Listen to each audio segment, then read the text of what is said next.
خالق کا معنی ہے پیدا کرنے والا، ٹھیک ہے. اس کے بعد ہے نظم. نظم کا معنی ہے انتظام. نظم کا معنی ہے انتظام. یکتا. یکتا کا معنی ہے اکیلا. لا شریک. لا شریک کا مطلب جو اس کے کوئی شامل نہ ہو، اس کے ساتھ کوئی شریک نہ ہو، اسے ہی لا شریک کہتے ہیں. اگر آپ کو اچھا لگ رہا ہے تو ایک لائک کر دیجئے، شیئر کر دیجئے اپنے دوستوں کے ساتھ، اور سبسکرائب بھی کیجئے، ٹھیک ہے. اگر آپ کو یہ نوٹس چاہیے تو 8969411881 پہ رابطہ کر سکتے ہیں تاکہ آپ کو نوٹس مل جائے. اگر آپ کو سمجھنے میں کوئی دقت ہوتی ہے تو آپ ضرور کمنٹ کیجئے تاکہ میں آپ کو بتا سکوں کہ اس لفظ، مان لیجئے کوئی ایسا لفظ جو میرے بتانے میں نہیں آیا ہو یا آپ کو سمجھنے میں نہیں آیا ہو تو آپ ضرور مجھے کمنٹ سیکشن میں پوچھ لیں. اس کے بعد آتا ہے ثنا. ثنا کا معنی ہوتا ہے تعریف. محال. محال کا مطلب ناممکن، جیسے ہوتا ہے نا امپاسبل. امپاسبل کو مزید اردو میں محال کہتے اور اسے ہی ناممکن بھی کہیں گے. حال و قال. حال و قال کیفیت. حال و قال کا مطلب کیفیت. ظلمت. ظلمت کا معنی ہوتا ہے اندھیرا. دہر. دہر کا معنی دنیا، زمانہ. عروج. عروج کا معنی ترقی. آج کل وہ اپنے عروج پر ہے، یعنی اپنے جو ترقی ہے اس کے آخری مرحلے طے کر رہا ہے، اسے ہی عروج بولیں گے، ٹھیک ہے. اس کے بعد آیا فکر. فکر کا معنی ہوتا ہے خیال، اس کی جمع ہے افکار. بے نوا. بے نوا کا مطلب ہوتا ہے خاموش، ٹھیک ہے. چلیے آگے. اب الفاظ و معانی دیکھ لیا، شبنم کمالی کے حالات دیکھ لیے، اور حمد کے بارے میں جان لیا. اب جو حمد ہے آپ کی کتاب میں اس کو سمجھتے ہیں. حمد خدائے عز و جل. عز و جل. اب پہلا مصرع ہے. دیکھیے اب مصرع کا مطلب سمجھیے. پہلے مصرع جو ہوتا ہے نا، مصرع اس کا معنی ہوتا ہے دروازہ. دروازہ، ٹھیک ہے. تو سب سے پہلا جو مصرع ہے، ایک مصرع اور یہ آپ کا ہو جائے گا دو مصرع. دونوں مصرے کو مل کے بنتا ہے شعر. دو مصرے مل کے کیا بنے گا؟ شعر. اور دو شعر مل کے بنے گا اشعار. یاد رکھیے گا، ٹھیک ہے. اشعار. تو پہلا مصرع کیا ہے؟ یہ مصرع اول. پہلا مصرع یعنی مصرع اول. خالق دو جہاں ہے تو عزت ذوالجلال، یکتا ہے تیری ذات پاک عالی و بے مثال. یکتا ہے تیری ذات پاک عالی و بے مثال. خالق دو جہاں. خالق کا مطلب ہوتا ہے پیدا کرنے والا، یعنی دونوں جہاں کو تو پیدا کرنے والا ہے، چاہے وہ ابھی والی زندگی ہو یا آج کے بعد مرنے والی زندگی ہو. تو عزت ذوالجلال کا مطلب ہوتا ہے مرتبے والا، عظمت والا، یعنی تو مرتبے والا ہے اور تو ہی دونوں جہاں کو پیدا کرنے والا ہے. یکتا ہے تیری ذات، یعنی تیری ذات جو ہے وہ اکیلا ہے، یعنی تیرے ساتھ کوئی اور شریک نہیں ہے. رب جو ہے وہ اکیلا ہے. پاک عالی و بے مثال. پاک بھی ہے یعنی ہر برائی سے آپ پاک ہیں، اور عالی کا مطلب بلند ہیں، سب سے اونچے ہیں، اور بے مثال ہے اور آپ کی کوئی مثال بھی نہیں ہے. تیرے ہی باب فیض سے. باب کا مطلب ہوتا ہے دروازہ. باب فیض، فیض کے دروازے سے، یعنی تیرے ہی باب فیض سے ملتا ہے دو جہاں کو رزق. یعنی دونوں جہاں کو جو رزق ملتا ہے، جو کھانے کی چیز ہے، آسمان ہے، مطلب کھانے کی چیز ہی رزق نہیں ہے، بلکہ دنیا کی ساری چیزیں جو اللہ نے دی ہے وہ رزق ہے، ٹھیک ہے. تو جو رزق ہے دونوں جہاں کو کس سے ملتا ہے؟ اسی کے باب فیض سے ملتا ہے. سب کی حیات و موت کا مولا تجھے خیال. اور موت اور حیات کی ذمہ داری بھی اللہ کے ہاتھ میں ہے. اگر لوگوں کو موت کے بارے میں بتایا جائے اور موت کے بارے میں اگر لوگوں کو معلوم ہو جائے کہ اس دن میری موت ہونے والی ہے، تو وہ اپنے آپ کو خدا ماننے سے کبھی انکار نہیں کرے. ایک ہی ایسی کسوٹی ہے جس میں رب نے ایسا پکڑا ہے کہ کوئی بھی انکار نہیں کر سکتا، چاہے وہ کسی بھی دھرم کا ماننے والا ہو. اس کو یقین ہے کہ ایک نہ ایک دن میری موت آنے والی. حیات اور موت کا جو ہے سب کی ذمہ داری رب کے ہاتھ میں ہے. قدرت خاص کا تیری عکس ہے بزم کائنات. قدرتی خاص یعنی جو آپ کی قدرت ہے نا، اس کا ایک چھوٹا سا حصہ ہے یہ پوری دنیا.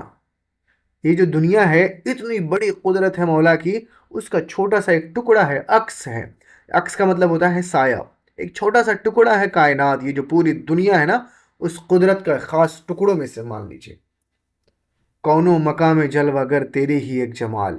کونو مقام مطلب کہ جو دنیا ہے اور معافی ہے، دنیا اور اس کے بعد والی دنیا دونوں میں ایک ہی ایک جمال ہے، وہ ہے تیرا ہی جلوہ. ایک ہی مطلب تیرا مولا کا ہی، اللہ کا ہی جلوہ، تیرا ہی ایک جمال ہے، یعنی اس کے علاوہ کوئی بھی خوبصورتی دنیا میں ہے نہیں تیری جلوہ کے علاوہ. قائم ہے تیرے حکم سے آج بھی نظم زندگی. یعنی مولا کے حکم سے، اللہ تبارک و تعالیٰ کے حکم سے ہی زندگی کا جو نظام ہے وہ چل رہا ہے. رب تبارک و تعالیٰ ہر چیز پر قادر ہے، ہر چیز پر قادر ہے. کیسے قادر ہے؟ اس لیے کہ اللہ تبارک و تعالیٰ نے حضرت آدم علیہ السلام کو بغیر ماں باپ کے پیدا کر کے یہ بھی بتایا کہ میں اس پر بھی قادر ہوں. حضرت مریم کو بغیر باپ کے پیدا کر کے بتایا میں اس پر بھی قادر ہوں. لیکن یہ دنیا کا نظام ہے کہ شادی ہوگی، آپس میں ملن ہوگا، اس کے بعد ایک اولاد کی شکل میں ایک بچہ دنیا میں جنم لے گا. تو وہ نظم ہے، ایک نظام ہے دنیا کا، یعنی اسی کے حکم سے، رب کے حکم سے ہی دنیا کا سارا نظام چلتا ہے.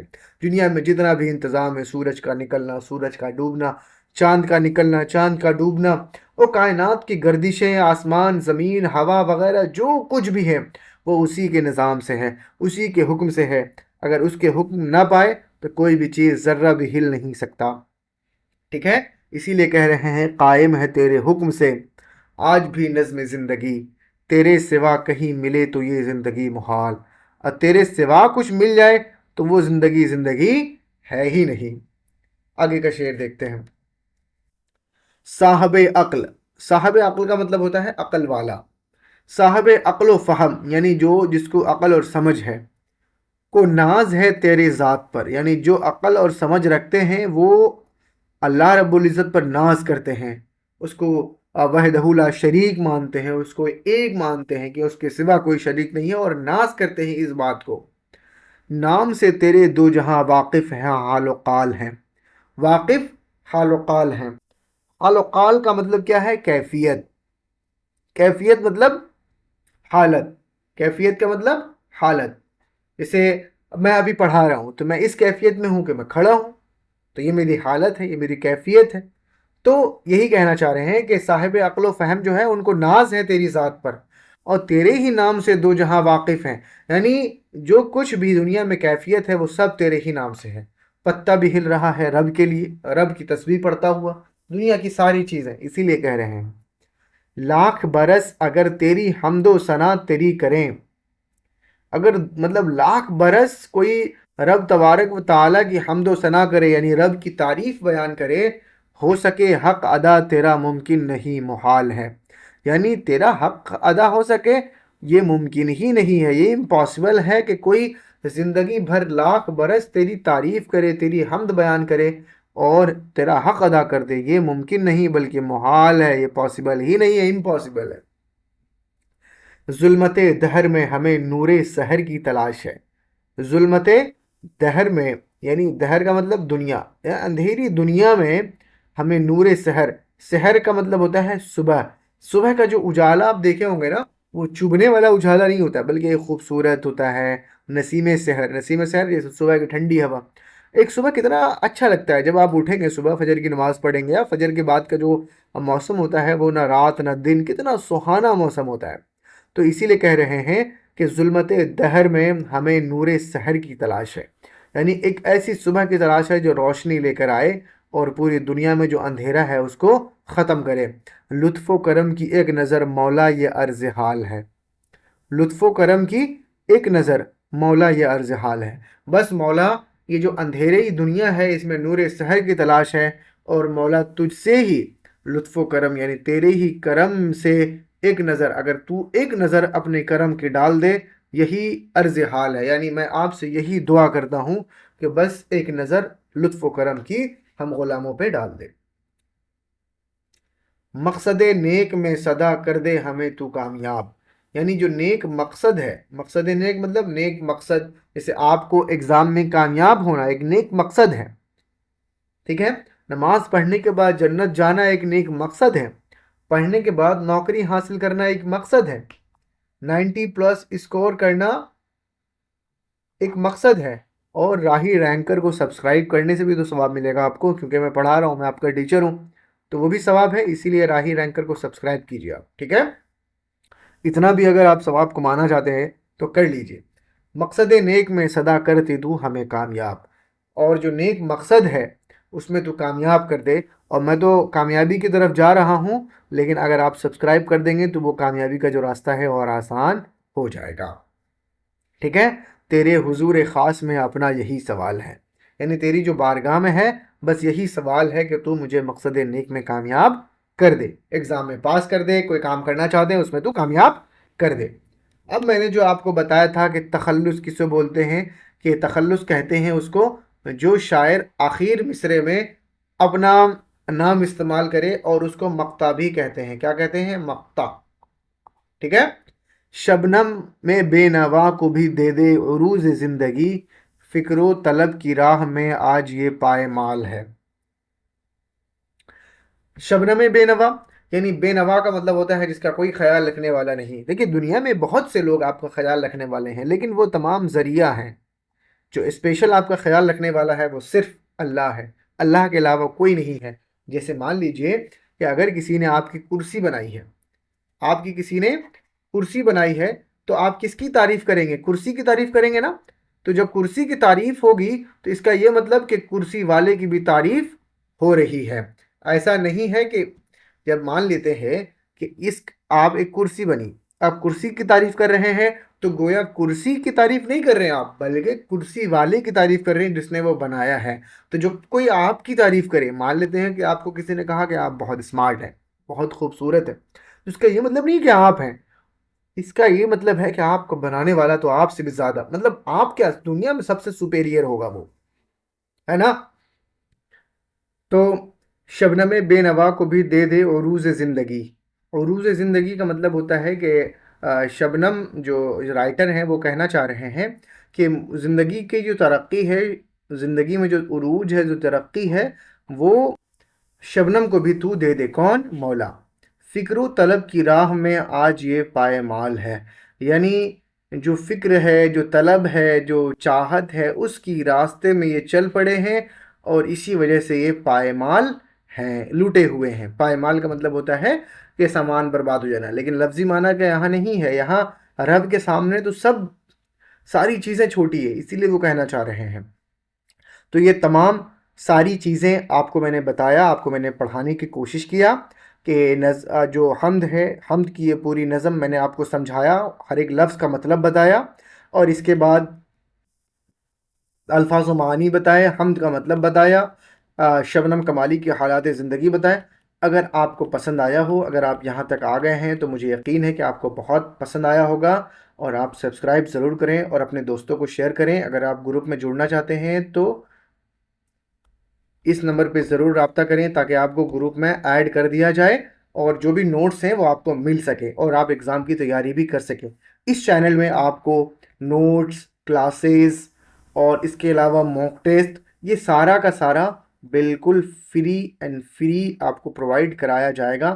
آپ کو صرف ایک قیمت ادا کرنا ہے، وہ ہے چینل کو سبسکرائب کرنا ہے، اور اپنے دوستوں کو کہہ دینا ہے کہ کلاسز سٹارٹ ہو چکی ہیں اور جڑ جائیں اس میں۔